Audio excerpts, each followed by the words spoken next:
It's come to my attention that a lot of you are enjoying the stories. So why not help support the channel? Subscribe today. Let's get into the story. Gray Hunting, written by Jared Tomlin. My name is John Dawson. I'm a police lieutenant from Canton, Georgia. In my 20 years on the force, I have dealt with some pretty rough characters. My family and I live in a small suburban house just outside the city, although I spend most of my time in the hustle and bustle of downtown Canton. I've always been an outdoorsman at heart. I think that's because of my father. Every year during the summer, I would take time off to go camping and hunting in the woods with my father and my two sons, Robert and Richard. Robert, my oldest son, was a bit of a troublemaker. Every other day, I'd get a call from his school principal saying that Robert had been picking fights with other students.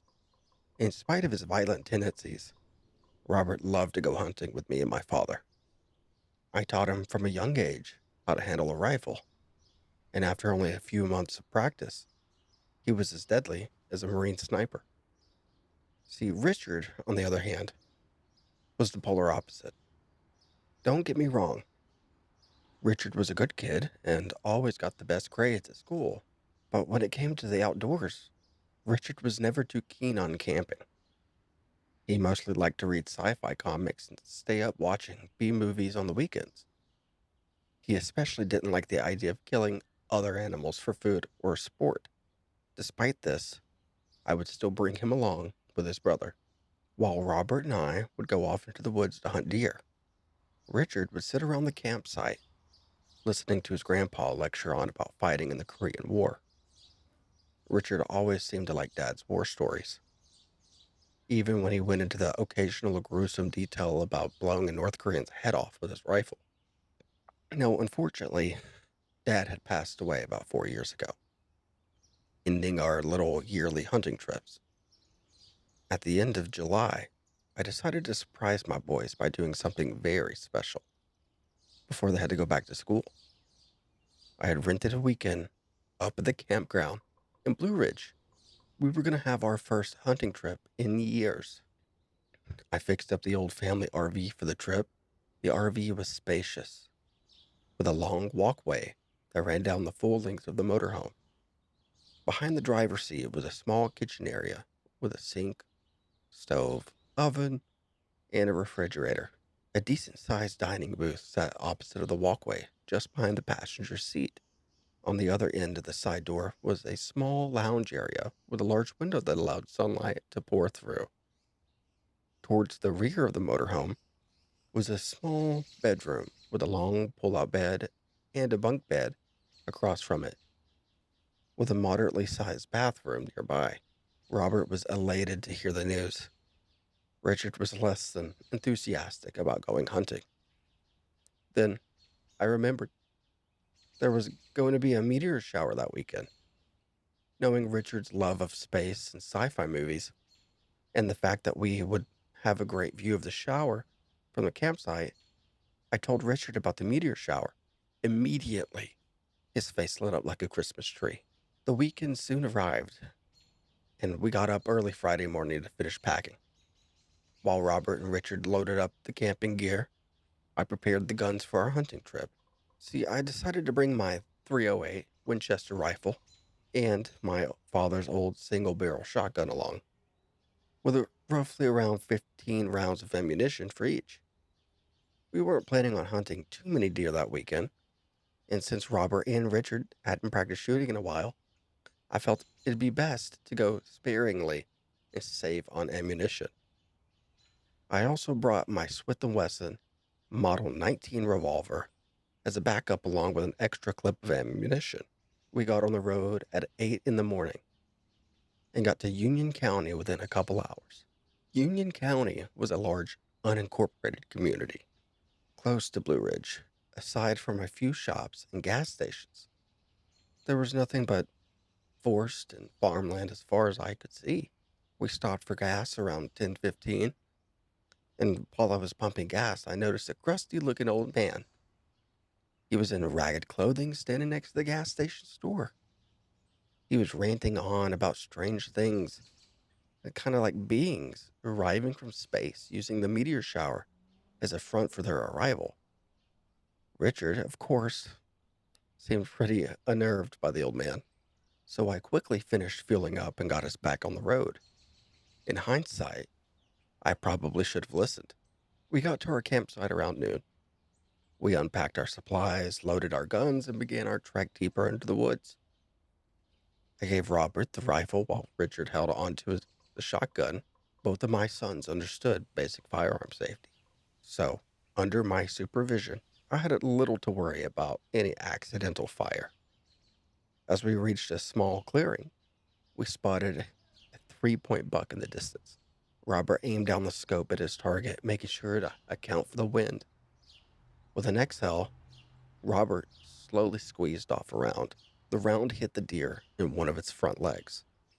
The wounded creature began to stagger away.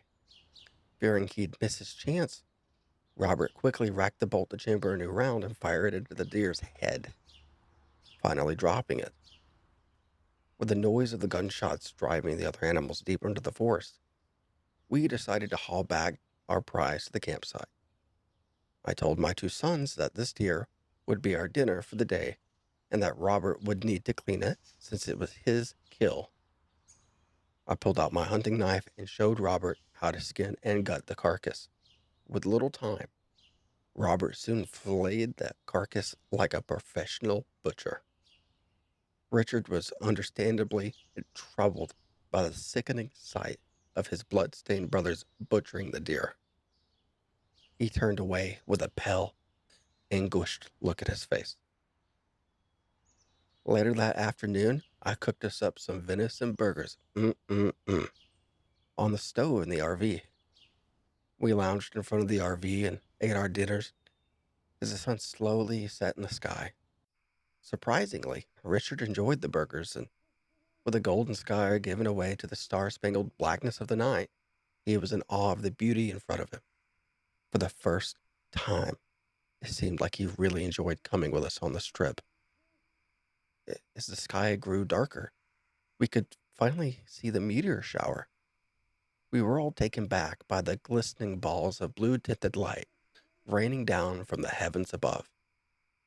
As Robert and Richard continued taking in the starry spectacle, I couldn't help but think about Dad. He would have loved to have seen his two grandsons enjoying the outdoors together. After an hour, it was time for us to get ready for bed. We cleaned up our mess so as to not attract any animals foraging for food. We went to bed a little after 9. Richard slept above Robert in the bunk bed while I lay on the pull-out bed across from him.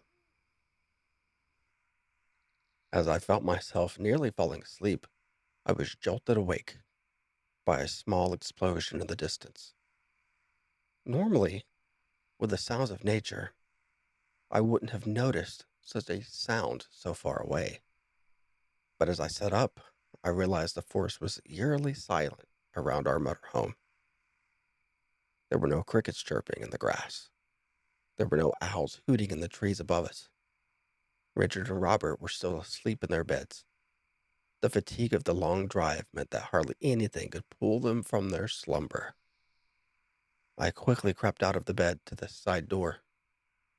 I grabbed the flashlight and the shotgun, fearing it might have been a bear or something large, some kind of creature that made that racket definitely. I slowly creaked the door opening and walked out to the front of the motorhome. The forest was ominously dark as even the stars had receded to the void of blackness. I slowly looked around with my flashlight, the shotgun propped against my shoulder ready to fire.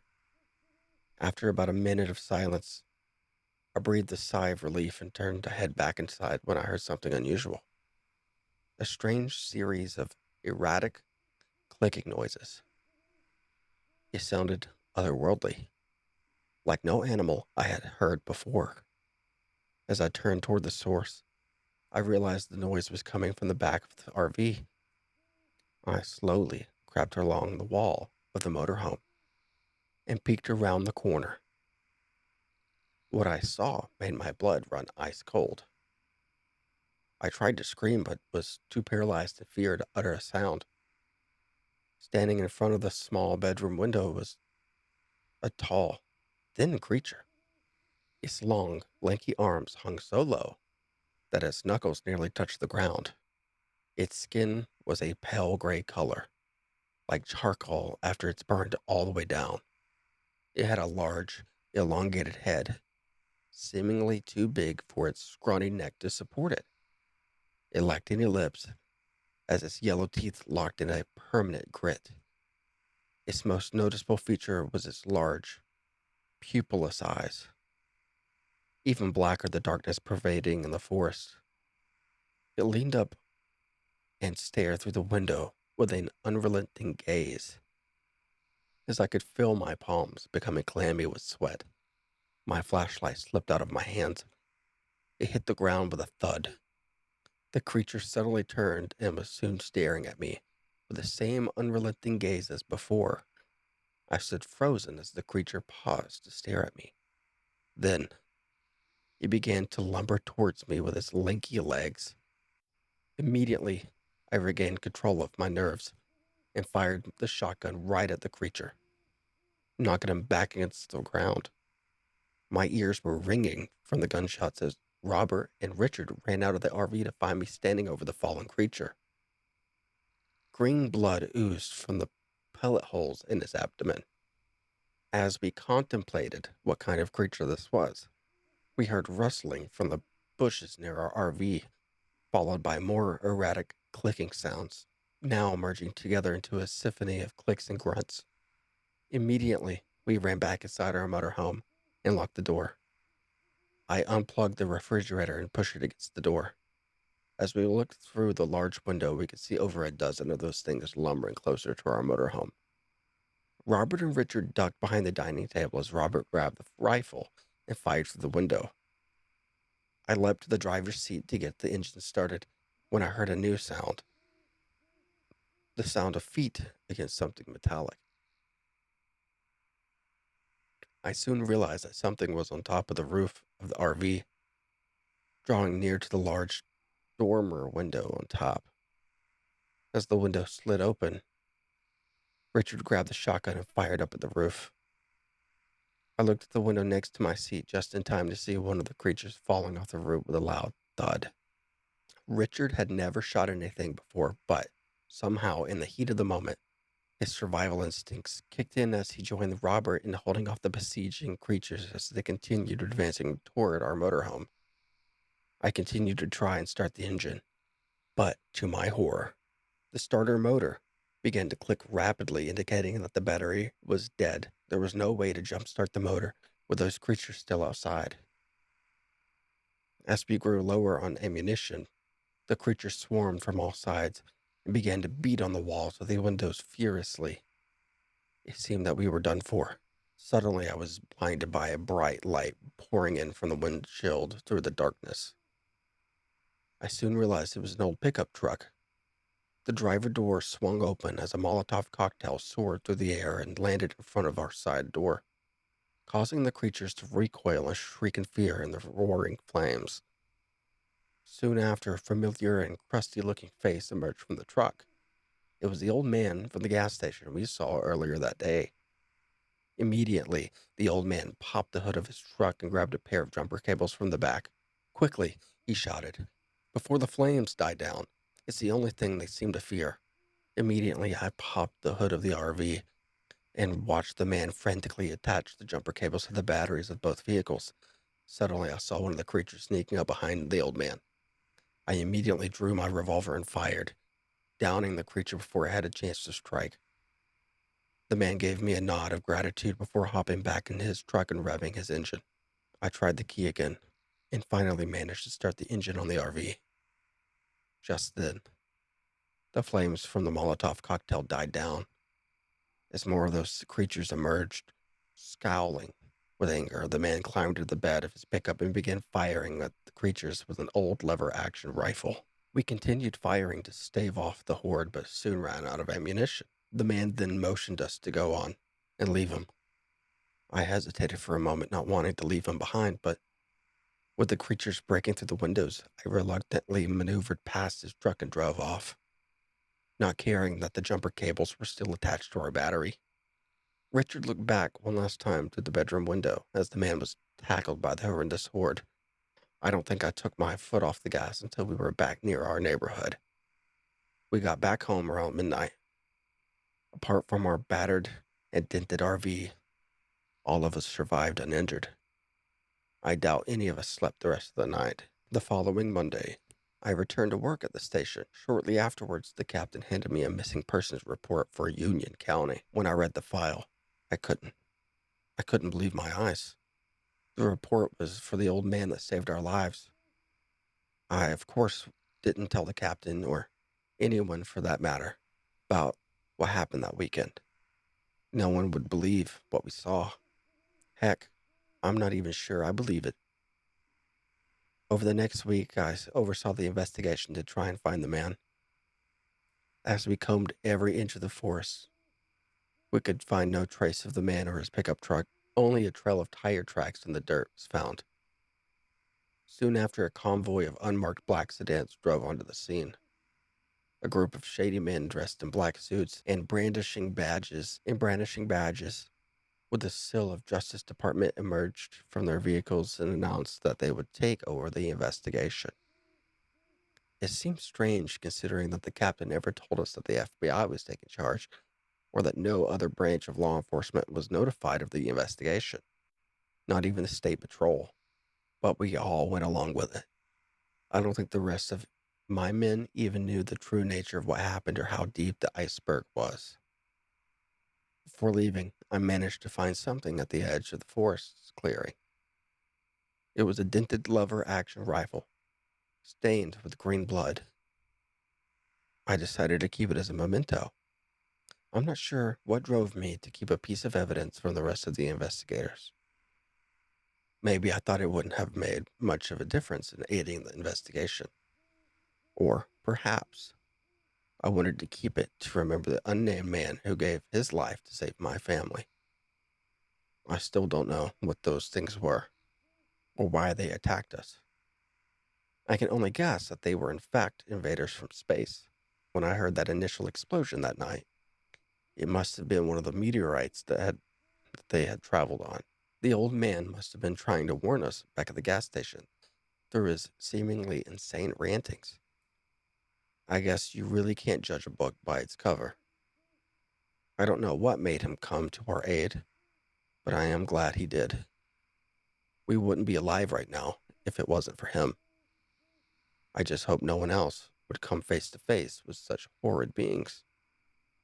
Personally, I think I'm done with the great outdoors for a while. I said before that I had busted some pretty rough suspects during my career, but those creatures were unlike anything I'd ever faced before. And so I'll leave with this. If any of you decide to go into the woods for hunting or camping, stay safe and stay vigilant. For I can say that despite my experience enforcing the law, there's only one law that all living creatures live by in the wild. And that law is survival. If you enjoyed that story, well, then I have a video for you. It's this one right there. You see it? Click it. Look it. You might actually enjoy it. Click it.